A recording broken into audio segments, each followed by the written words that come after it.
Ayan, hi. Hello sa mga nanay dyan. Ayan.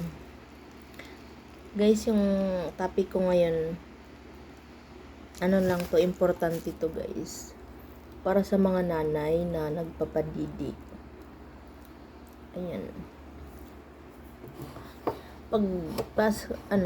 Share ko lang yung na-experience ko kanina.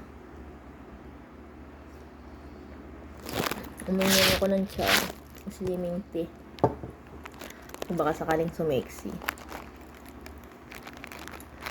Ayan, meron dalawang mag-asawa, may baby. Sumakay sa jeep. Tapos, iyak na iyak yung baby. Alam kong gutom na yung baby. Siguro mga 3 months yun. 3 months or 4 months. Gutom na gutom yung baby. Sabi nung tatay nung umiiyak yung baby ng matagal. Baba muna tayo. Sabi naman ng babae, baklaran yung sinakyan nila. Sabi ng babae, ba tayo bababa? Sabi, dun muna tayo sa kakahuyan. Siyempre, di ba? May baby sila sa kakahuyan daw.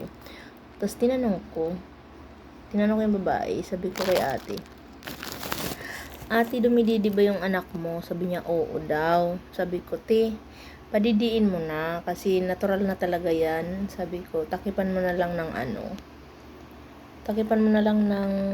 lampin yung boobs mo ngayon. Hindi naman niya nga tinakpan. Sabi ko, tas walang nagawa yung lalaki. Tapos yung mga kasakay ko sa jeep nagtinginan. Sabi ko, padidiin mo na kasi meron din akong kaya siguro naintindihan ko si ate. Kaya siguro hindi yan nagpapadede sa jeep kasi merong isang babaeng nagpost. Talagang pinost niya na pinadidi yung baby sa restaurant. Ngayon, nagalit yung nakakita. Di ko alam kung manager yun o assistant. Nagalit kasi nagpadidi yung nanay sa restaurant. Syempre baby yun eh. Tsaka natural na yun na padidiin yung bata. Kahit saan naman. Kasi gutom na yung bata eh. Diba nasa jeep na sila, bababa pa maghanap ng kakahuyan. Dumaan pa sa gasolinahan. Buti nakinig din yung nanay. Diyos ko, nakakaawa yung baby kasi gutom na ngayon nung nakadidi na yung baby, nakatulog. Ang cute na ng baby. Ang pogi ng anak nila. Tapos talagang hindi natigil yung bata kakaiyak. Tapos yung katabi kong lalaki natawa sa akin sabay titig. Sinabihan ko kasi yung nanay, natural na yan ramdam kita kasi galing na ako dyan.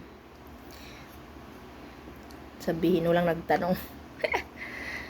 Ayan. Dalawa yung dumidi din sa akin guys. Naranasan ko yan. Minsan nga sabay pa sila dumidi. Kasi 3 years old na yung panganay ko, nagdididi pa sa akin. Kahit lagyan ko ng sili yung didi. O para sa mga nanay lang to ha. So ayun lang guys. Napashare lang ako. Tapos may natutulog. Siyempre ayoko rin ako mam-video no. Baka sabihin maritis ako masyado. Tapos may natutulog kanina. Aba, swerte ni kuya. Ginawa niyang una yung katabi niya. Kaya hindi ako natutulog sa jeep eh. Kasi isang beses natulog ako sa jeep kung ano nang pinagagawa sa akin ng katabi ko. Nalimpungatan ako. Buti na lang yung bag ko sa harapan ko. Magbablog sana ako. Ngayon, naantok na ako kasi kagabi 12 ang out ko. Nakauwi ako sa bahay alauna. 16 hours yung duty ko kahapon kasi kay Mirna nag-street ako. Ngayon, tapos kanina 1 to 10. So, ilang oras lang yung tulog ko. Nakagising nga ako Alas 10 na, late na ako nagising. Hindi man lang ako ginising ng anak ko. Umuwi kasi yung anak ko galing Bicol. May dalang pansit sa kamote. Uminom ko slimming tea, guys. Ayan.